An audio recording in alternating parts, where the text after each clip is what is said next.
Hello and welcome to the screencast on vertical shifts of exponential functions. We have already established that any exponential function of the form f of t equals ab to the power of t, where a and b are positive real numbers with b not equal to 1, is always concave up and is either always increasing or always decreasing. We have also established that when the growth factor b is between 0 and 1, then the function tends to 0 as t increases without bound, using this arrow notation as shorthand. And when the growth factor b is greater than 1, the function increases without bound, as t increases without bound.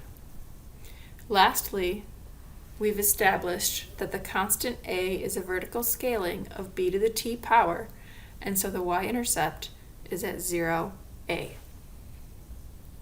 From our previous study of transformations, we also know that the function g of t equals ab to the power of t plus c is a vertical translation of the function f of t equals ab to the power of t.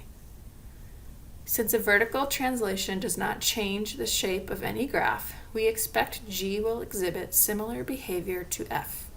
Indeed, if we compare the graphs of f and g seen here, we can make the following observations. If g of t equals ab to the power of t plus c, where a is positive and the growth factor b is between 0 and 1, then g is always concave up and decreasing, and f has a y-intercept at 0a, and the vertical shift will cause g to have a y-intercept at 0, a plus c. Since f has a range of all positive real numbers and g is a vertical shift c units up, g has a range of all real numbers greater than c.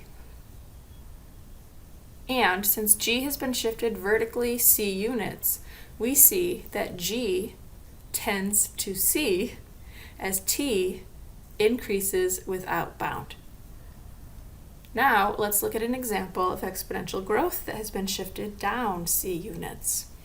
In this case, g of t equals ab to the t power plus c, and c is negative. A is still positive, and since g exhibits exponential growth, the growth factor b is greater than 1. We see that g is always concave up and increasing.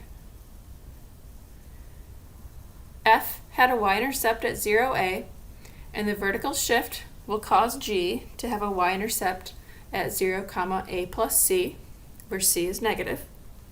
And since f has a range of all positive real numbers, and g is a vertical shift c units down, g has a range of all real numbers greater than c.